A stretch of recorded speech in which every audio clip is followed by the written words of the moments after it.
కృష్ణ ఈ పేరును ప్రపంచ నలుమూలలా తీసుకెళ్లిన మహనీయులు పరమ పూజ్య శ్రీల ప్రభుపాదుల వారు.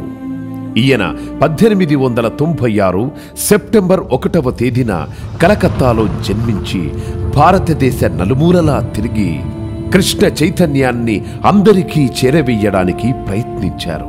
అయితే దురదృష్టవశాత్తు భారతీయులందరూ పాశ్చాత్య దేశ సంస్కృతి ప్రలోభానికి లోనై ఈ సందేశాన్ని స్వీకరించలేకపోయారు. తన గురువు యొక్క ఆదేశం ప్రకారం 70 ఏళ్ల వయసులో కేవలం 40 రూపాయలతో రవాణా నౌక ద్వారా అమెరికా చేరుకొని న్యూయార్క్ నగరంలో 1965లో హరే కృష్ణ విప్లవానికి నాంది పలికారు. కేవలం 10 సంవత్సరాల కాలంలో ఆయన ప్రపంచమంతటా 14 సార్లు పర్యటించి 108 శ్రీ రాధాకృష్ణ మందిరాలను స్థాపించడమే కాకుండా లక్షలాది మందికి కృష్ణ చైతన్యాన్ని ప్రసాదించి దాదాపు 10,000 మంది శిష్యులను తయారు చేశారు. చివరికి 1977లో ఇహలోకాన్ని త్యజించి కృష్ణలోకాన్ని చేరుకున్నారు. ఆయన ఆదర్శాలనే తన జీవిత ఆశయంగా చేసుకుని ఈ కృష్ణ చైతన్య విప్లవాన్ని హరే కృష్ణ విప్లవంగా ముందుకు తీసుకెళ్తున్న వారే శ్రీమాన్ మధు పండిత్ స్వామీజీ. మధు పండిత్ స్వామి వారు నాగర్కోయల్ అను పట్టణంలో 1956వ సంవత్సరంలో జన్మించారు.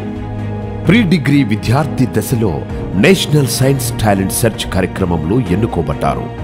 ఐఐటి ముంబై నుండి బీటెక్ సివిల్ ఇంజనీర్ పూర్తి చేశారు. ఐఐటిలో ఉన్నప్పుడే ఇస్కాన్ సంస్థాపక ఆచార్యులైన శ్రీల ప్రభుపాదుల వారి గ్రంథాల వైపు శ్రద్ధ చూపెట్టారు. 1981లో అతను ఎంటెక్ చదువుతున్న సమయంలో తనను తాను భగవంతుని సేవకు ఇస్కాన్ సభ్యునిగా చేరి జీవితాన్ని అంకితం చేయ నిశ్చయించుకున్నారు మధు పండిత్ స్వామీజీ వారు. మధు పండిత్ స్వామి వారు ఇస్కాన్ ప్రబోధాలను తెలియజేయుటకు దక్షిణ భారతమంతా ప్రయాణించారు. ఆయన శక్తివంతమైన నాయకత్వాన్ని గమనించి ఇస్కాన్ తిరువేంద్రం కేంద్రమునకు అధ్యక్షునిగా ఎన్నుకోబడ్డారు. 1983లో బెంగళూరు ఇస్కాన్ కార్యక్రమాలను పరిశీలించేవాడు. బెంగళూరు పట్టణ ప్రాంతంలో పెద్దగా వసతి లేని నివాస స్థలములో ఉండి 1988లో అతని పటిష్టమైన నాయకత్వంతో కార్యక్రమాలు ఊపందుకున్నాయి. ఇది గమనించిన కర్ణాటక ప్రభుత్వం 6.5 ఎకరాల స్థలాన్ని, అది కూడా రాతిగుట్టను కార్యక్రమాలకు కేటాయించారు. దానిని స్వామివారు భవిష్యత్ కార్యాచరణమునకు అనుకూలంగా రూపుదిద్దారు. బెంగళూరు మందిర నిర్మాణానికి కావలసిన ఆర్థిక సహాయమునకు రాత్రింబవళ్లు శ్రమించి మందిరాన్ని నిర్మింపజేశారు. మరియు 100 మందికి పైగా జీవితావధి భక్తులను తయారు చేసి సనాతన ధర్మాన్ని ప్రచారం చేయుచున్నారు. మందిర నిర్మాణానికి కోట్లాది రూపాయలు పోగు చేసి 1997వ సంవత్సరంలో భారత అధ్యక్షుడు డాక్టర్ శంకర్ దయాళ్ శర్మ గారిచే ప్రారంభింపజేశారు. శ్రీరంగపట్టణంలోని కావేరీ నది ఒడ్డున 110 ఎకరాల భూమిలో ప్రకృతికి అనుకూలమైన, అంతర్జాతీయంగా అధికారపూర్వకంగా గుర్తింపు పొందే విధంగా నూతన వ్యవసాయ పద్ధతిని ప్రవేశపెట్టారు. దీని ఉద్దేశం వ్యవసాయదారులు తమకు సరిపడినంత ఉత్పత్తిని చేసుకోవడమే. శ్రీల ప్రభుపాదుల వారు తన మందిరము నుండి 10 కిలోమీటర్ల పరిధిలో ఎవరు కూడా పస్తులుండకూడదనే ఉద్దేశంతో ఫుడ్ ఫర్ లైఫ్ కార్యక్రమాన్ని ప్రవేశపెట్టారు. ఇదే స్ఫూర్తితో మధు పండిత్ స్వామి వారు అక్షయ పాత్ర మధ్యాహ్న భోజన పథకాన్ని ప్రారంభించారు.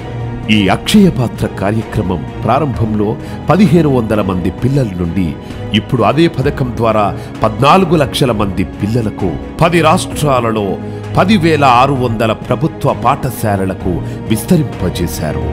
శ్రీకృష్ణుని వైభవాన్ని ప్రపంచవ్యాప్తంగా విస్తరించుటకు శ్రీకృష్ణ జన్మభూమి మధుర దగ్గరలోని బృందావనంలో 700 అడుగుల ఎత్తులో ప్రపంచంలోని అత్యంత ఎత్తైన మందిరాన్ని నిర్మింపజేస్తున్నారు మధు పండిత్ స్వామీజీ గారు.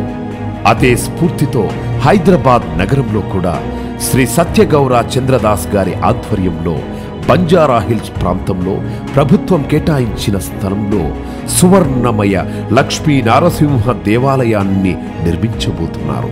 ఈ దేవాలయం తెలంగాణ రాష్ట్రానికి తలమానికంగా నిలుస్తుంది.